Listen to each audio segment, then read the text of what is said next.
बंधु माने आजिर एही कार्यक्रम को आपण मानकु स्वागत। आजिर एही भिडियोटी कर्कट राशि व्यक्ति विशेष मानक पई बहुत गुरुत्वपूर्ण अटे। तो आपणकर जदि कर्कट राशि होइथाय तेबे भिडियोटी को स्किप न करी थरे मात्र शेष पर्यंत निश्चय देखंतु, कारण आजिर एही भिडियो रे आमे माने जानिबा नुआ वर्षर प्रथम मास अर्थात जनवरी 2025 आपण मानक पई किपरि रहिबो। एही जनवरी मासरे आपणक जीवन रे केउ सब नूतन परिवर्तन हेबो। आजिर एही भिडियो रे आमे माने कर्कट राशिर मासिक राशिफल उपरे आलोचना करिबा। कर्कट राशिर व्यक्ति विशेष मानकर स्वास्थ्य, शिक्षा, प्रेम जीवन, वैवाहिक जीवन, भाग्य, क्यारियर एवं व्यापार वाणिज्यर स्थिति किपरि रहिबो एही जनवरी 2025 रे से विषय विस्तार रूप रे आलोचना करिबा। नवग्रहंकर स्थिति मध्य देखिबा। नवग्रह केउ प्रकार फल प्रदान करिबारे सक्षम हेबे। एहा सहित अशुभत्व प्रदान करुथिबा ग्रह मानक पई किछि विशेष प्रतिकार मध्य जानिबा।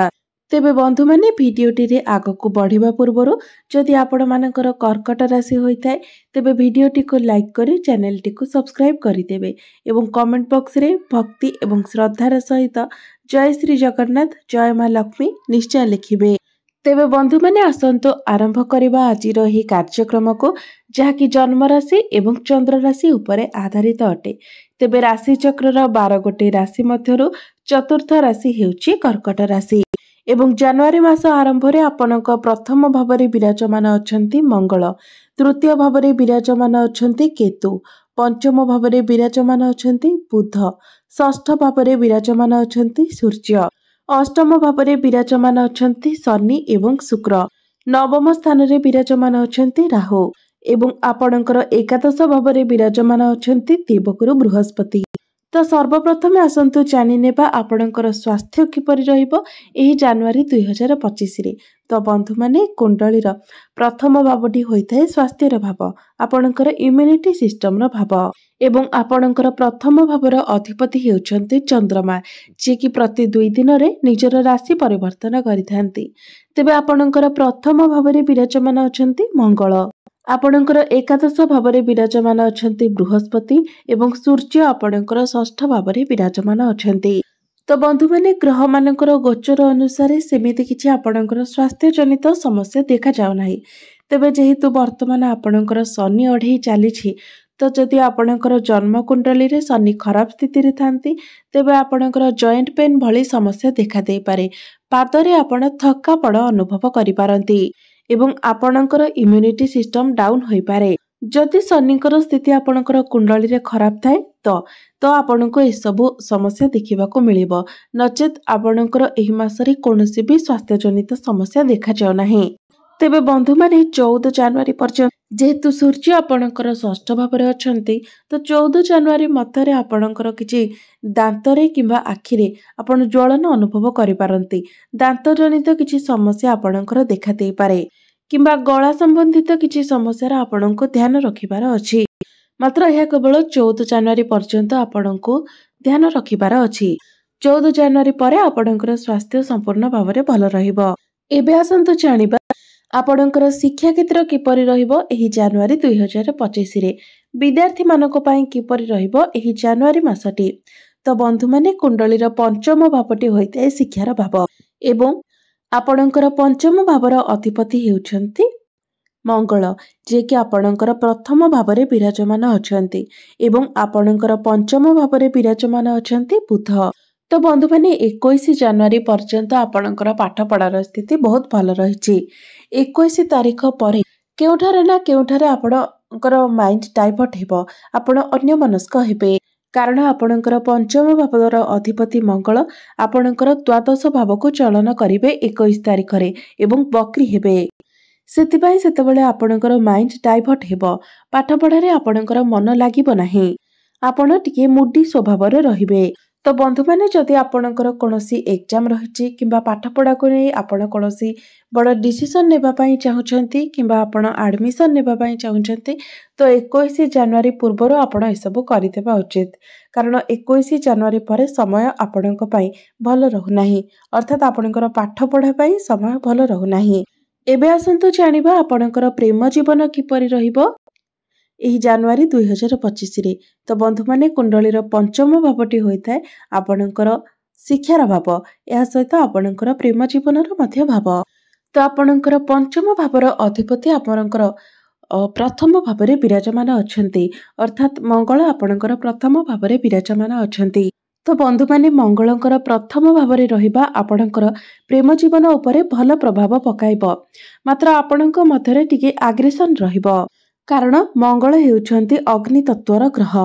ତ ବନ୍ଧୁମାନେ ମଙ୍ଗଳ ଜଳ ତତ୍ଵ ରାଶିରେ ଅଛନ୍ତି, ମାତ୍ର ସେଠାରେ ମଙ୍ଗଳ ନିଚସ୍ଥ ଅଛନ୍ତି। ତ ବିନା କାରଣରେ ହିଁ ଆପଣଙ୍କ ମଧ୍ୟରେ ଆଗ୍ରେସନ ଦେଖାଦେବ ଏବଂ ବିନା କିଛି କଥାରେ ହିଁ ଆପଣ ଆପଣଙ୍କର ପାର୍ଟନରଙ୍କ ଉପରେ ରାଗିଯିବେ, ଯାହାର ପ୍ରଭାବ ଆପଣଙ୍କର ପ୍ରେମ ଜୀବନ ଉପରେ ପଡ଼ିବ। ତ ଏସବୁ ଉପରେ ଆପଣଙ୍କୁ ଧ୍ୟାନ ରଖିବାର ଅଛି। ତ ବନ୍ଧୁମାନେ ଆପଣଙ୍କର ପାର୍ଟନରଙ୍କ ଆଡୁ ଦେଖିଲେ ସବୁକିଛି ଠିକ୍ ଠାକ୍ ରହିବ। ସେ ଆପଣଙ୍କୁ ବୁଝିବାକୁ ଚେଷ୍ଟା କରିବେ, ଆପଣଙ୍କୁ ବୁଝାଇବାକୁ ଚେଷ୍ଟା କରିବେ, ଆପଣଙ୍କର ସମ୍ପର୍କକୁ ଭଲ ରଖିବାକୁ ଚେଷ୍ଟା କରିବେ। ତ ଆପଣଙ୍କୁ ମଧ୍ୟ ଆପଣଙ୍କର ଆଗ୍ରେସନ ଉପରେ କଣ୍ଟ୍ରୋଲ କରିବାର ଅଛି, ନଚେତ୍ ଆପଣଙ୍କର ପ୍ରେମ ଜୀବନ ଖରାପ ହେବାର ସମ୍ଭାବନା ରହୁଛି। ଏବଂ 21 ଜାନୁଆରୀ ପରେ ବିନା କିଛି କାରଣରେ ହିଁ ଆପଣଙ୍କ ମଧ୍ୟରେ କଳି ଝଗଡ଼ା ଦେଖାଦେବ, କାରଣ 21 ଜାନୁଆରୀକୁ ମଙ୍ଗଳ ଦ୍ୱାଦଶ ଭାବରେ ବକ୍ରି ହୋଇଯିବେ। ଏବେ ଆସନ୍ତୁ ଜାଣିବା ଆପଣଙ୍କର ବୈବାହିକ ଜୀବନ କିପରି ରହିବ ଏହି ଜାନୁଆରୀ 2025। ତ ବନ୍ଧୁମାନେ କୁଣ୍ଡଳୀର ସପ୍ତମ ଭାବଟି ହୋଇଥାଏ ବୈବାହିକ ଜୀବନର ଭାବ, ଆପଣଙ୍କର ଜୀବନ ସାଥୀର ଭାବ। ତ ଆପଣଙ୍କର ସପ୍ତମ ଭାବର ଅଧିପତି ହେଉଛନ୍ତି ଶନି, ଯିଏକି ଆପଣଙ୍କର ଅଷ୍ଟମ ଭାବରେ ଅଛନ୍ତି ଏବଂ ଶୁକ୍ରଙ୍କ ସହିତ ବିରାଜମାନ ଅଛନ୍ତି। ତ ଏଠାରେ ଶନିଙ୍କର ସ୍ଥିତି ବହୁତ ଭଲ ରହିଛି, କାରଣ ଶନି ଏଠାରେ ବିପରୀତ ରାଜଯୋଗର ନିର୍ମାଣ କରୁଛନ୍ତି। ଏହା ସହିତ ସେ ନିଜର ମିତ୍ରଙ୍କ ସହିତ ମଧ୍ୟ ବିରାଜମାନ ଅଛନ୍ତି। ତେବେ ମଙ୍ଗଳଙ୍କର ଦୃଷ୍ଟି ଶନିଙ୍କ ଉପରେ ରହୁଛି। ତ ଆପଣ ନିଜର ଲାଇଫ ପାର୍ଟନରଙ୍କ ମଧ୍ୟରେ ଟିକେ ଷ୍ଟବର୍ନନେସ୍ ଦେଖିବାକୁ ପାଇବେ। ସେ ଆପଣଙ୍କୁ ନିଜ ହିସାବରେ ଚଳାଇବା ପାଇଁ ଚାହିଁବେ, ତାଙ୍କ ନିଜ କଥା ଉପରେ ସେ ଅଧିକ ଜୋର ରଖିବେ। ମାତ୍ର ଆପଣଙ୍କର ବୈବାହିକ ଜୀବନରେ କୌଣସି ବି ପ୍ରକାରର ସମସ୍ୟା ଦେଖାଯାଉ ନାହିଁ। ତେବେ ଆପଣଙ୍କର ଜୀବନ ସାଥୀଙ୍କର ସ୍ୱାସ୍ଥ୍ୟରେ ମଧ୍ୟ କିଛିଟା ଛୋଟ ମୋଟ ସମସ୍ୟା ଦେଖାଦେଇପାରେ, ମାତ୍ର ଆପଣଙ୍କର ବୈବାହିକ ଜୀବନ 70ରୁ 80% ଭଲ ରହିବ। ଏବେ ଆସନ୍ତୁ ଜାଣିବା ସବୁଠାରୁ ମହତ୍ଵପୂର୍ଣ୍ଣ ବିଷୟବସ୍ତୁ ଆପଣଙ୍କର ଭାଗ୍ୟ, କ୍ୟାରିୟର ଏବଂ ବ୍ୟାପାର ବାଣିଜ୍ୟର ସ୍ଥିତି କିପରି ରହିବ ଏହି ଜାନୁଆରୀ 2025। ତ ବନ୍ଧୁମାନେ କୁଣ୍ଡଳୀର ନବମ ଭାବଟି ହୋଇଥାଏ ଆପଣଙ୍କର ଭାଗ୍ୟର ଭାବ ଏବଂ ଆପଣଙ୍କର ନବମ ଭାବର ଅଧିପତି ହେଉଛନ୍ତି ଦେବଗୁରୁ ବୃହସ୍ପତି, ଯିଏକି ଆପଣଙ୍କର ଏକାଦଶ ଭାବରେ ବିରାଜମାନ ଅଛନ୍ତି ଏବଂ ଆପଣଙ୍କର ସପ୍ତମ ଭାବ ଏବଂ ପଞ୍ଚମ ଭାବ ଉପରେ ତାଙ୍କର ଦୃଷ୍ଟି ରହୁଛି। ତ ବନ୍ଧୁମାନେ ଗୁରୁ ତ ବହୁତ ଭଲ ସ୍ଥାନରେ ଅଛନ୍ତି, ମାତ୍ର ଶତ୍ରୁ ଗୃହରେ ଅଛନ୍ତି। ତ ବନ୍ଧୁମାନେ ଆପଣଙ୍କର ଭାଗ୍ୟ ସ୍ଥାନର ଅଧିପତି ଯେହେତୁ ଲାଭ ସ୍ଥାନରେ ଅଛନ୍ତି, ତ ଭାଗ୍ୟରେ ତ ଆପଣଙ୍କୁ ନିଶ୍ଚିତ ଭାବରେ ଲାଭ ମିଳିବ ଏବଂ ଗୁରୁ ଯେହେତୁ ଆପଣଙ୍କର ଏକାଦଶ ଭାବରେ ଅଛନ୍ତି, ତ ଆପଣଙ୍କୁ ଲାଭ ମିଳିବା ସହିତ ଆପଣଙ୍କର ଇଚ୍ଛା ଶକ୍ତିରେ ମଧ୍ୟ ବୃଦ୍ଧି ପାଇବ।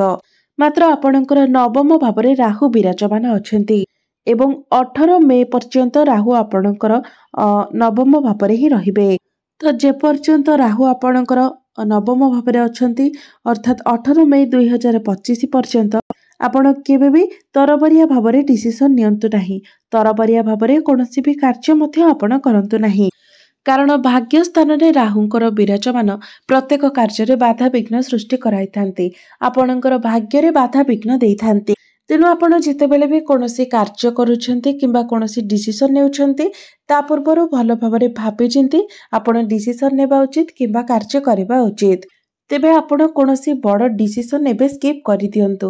ଯଦି ଆପଣ କୌଣସି ଛୋଟ ମୋଟ କାର୍ଯ୍ୟର ଆରମ୍ଭ କରିବା ପାଇଁ ଚାହୁଁଛନ୍ତି, କୌଣସି ଛୋଟ ଇନଭେଷ୍ଟ କରିବା ପାଇଁ ଚାହୁଁଛନ୍ତି, ତ ସେସବୁ ଆପଣ କରିପାରିବେ। ମାତ୍ର କୌଣସି ବଡ଼ କାର୍ଯ୍ୟ କିମ୍ବା ବଡ଼ ଡିସିସନରୁ ଆପଣ ଦୂରେଇ ରହିବାଟା ଭଲ ହେବ। ଏବେ ଆସନ୍ତୁ ଜାଣିବା ଆପଣଙ୍କର କ୍ୟାରିୟର, ଆପଣଙ୍କର କାର୍ଯ୍ୟକ୍ଷେତ୍ର କିପରି ରହିବ ଏହି ଜାନୁଆରୀ 2025। ତ ବନ୍ଧୁମାନେ କୁଣ୍ଡଳୀର ଦଶମ ଭାବଟି ହୋଇଥାଏ ଆପଣଙ୍କର କ୍ୟାରିୟରର ଭାବ, କାର୍ଯ୍ୟକ୍ଷେତ୍ରର ଭାବ ଏବଂ ଚାକିରିର ଭାବ।